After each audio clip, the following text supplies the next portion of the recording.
প্রিয় দর্শক, আসসালামু আলাইকুম। তারেক তারেক বইলা সবাই যারা বেশি চিনে, তো তারেকের আসলে 5 আগস্টের যে অবদান, এইটা নিয়ে আসলে আমার কোনো মন্তব্য নাই। বা 5 আগস্টের আগে সে যেভাবে বা প্রত্যেকটা আন্দোলনে সামিল হয়েছে, এটা অবশ্যই তাকে মানে রেসপেক্ট করার মতো, এবং সে এইভাবে আন্দোলনগুলো চালায় গেছে। কিন্তু 5 আগস্টের পরে সে যেভাবে মানে বর্তমান সময়ে সে যেভাবে কথাবার্তা বলতেছে, মানে তাকে নিয়ে কিন্তু আপনার সন্দেহ করাই যায়।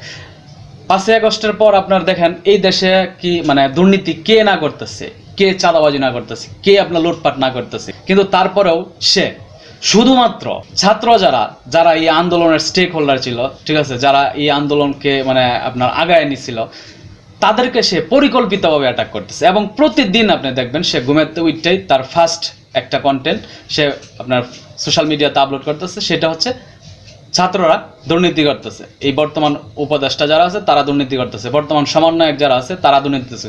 কিন্তু তার মুখে আপনার অন্য যে দলগুলো আছে যারা এই কাজগুলা করতেছে, যারা এই মানে অপকর্মগুলা করতেছে, তাদের বিষয়ে আপনার একটা টু শব্দ পর্যন্ত শুনবেন না, ঠিক আছে।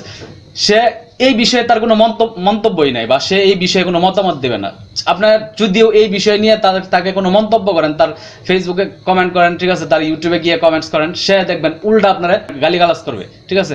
তার মানে সে কিন্তু এখন বর্তমানে মানে তার আগের যে ক্যারেক্টার ছিল সেই ক্যারেক্টার থেকে সে বেরিয়ে এসে সে এখন বর্তমানে একটা এজেন্ডা বাস্তবায়ন করার জন্য, ঠিক আছে, সে জাস্ট একটা এজেন্ডা বাস্তবায়ন করার জন্য সে এখন বর্তমানে কথা বলতেছে। সে কোন আসলে দেশপ্রেম থেকেও না, বা দেশের প্রতি শ্রদ্ধা রেখেও না, বর্তমান যে আপনার ইন্টারিম গভর্নমেন্ট আছে তাদের প্রতিও কোনো শ্রদ্ধা রেখে না, সে শুধুমাত্র একটা এজেন্ডা বাস্তবায়ন করার জন্য।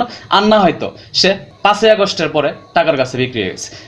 5 আগস্টের আগেও যদি আগে বিক্রি না হইলেও এখন সে বিক্রি হয়ে গেছে, এটা নিশ্চিত থাকেন। কারণ যদি আপনি দেশপ্রেম দেখান, আপনার ভিতরে যদি দেশপ্রেম থাকে, আপনি যদি দুর্নীতি বা অনিয়ম নিয়ে কথা বলেন, তখন আপনার আশেপাশে যা ঘটবে, আপনি আশেপাশে যা দেখবেন, সব নিয়েই তো কথা বলবেন, সব নিয়েই তো আপনার কথা বলা উচিত। কারণ আপনি দেশপ্রেমিক, ঠিক আছে, সেই দেশপ্রেমিক হিসেবে তো আপনার সবার বিরুদ্ধেই কথা বলা উচিত। যারা যে অন্যায় করতেছে তাদের সেই অন্যায়গুলো তুলে ধরা উচিত, যার যে ভালো কাজটা করতেছে সেটাও আপনার তুলে ধরা উচিত। কিন্তু এই তারেক আপনার 5 আগস্টের পর শুধুমাত্র একটা এজেন্ডা নিয়ে এসে কিন্তু আগাইছে, ঠিক আছে, আর সেটা হচ্ছে এই ছাত্র সমন্বয়ক যারা আছে তাদের পিছনে এসে লাগছে।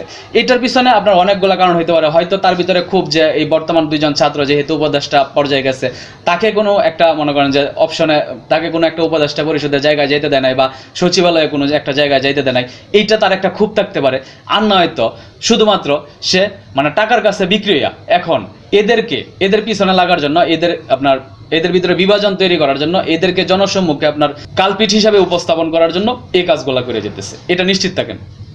তো আমার মনে হয় যে ওর সম্পর্কে, এই তারেক সম্পর্কে সবাইকেই সচেতন থাকা উচিত, ঠিক আছে। আপনার বিবেককে প্রশ্ন করতে হবে যে সে আসলে কোন পথে কথা বলতেছে, কি নিয়ে কথা বলতেছে, ঠিক আছে। যে সে যদি সত্যিকার অর্থেই সে যদি দেশের পক্ষে কথা বলতো, তাহলে সবার বিরুদ্ধে কথা বলতো। সে কিন্তু সবার বিরুদ্ধে কথা বলতেছে জাস্ট একটা দলের বিরুদ্ধে, একজনের বিরুদ্ধে, ঠিক আছে। তার মানে সে একটা এজেন্ডা বাস্তবায়ন করতেছে, এটাই বাস্তব।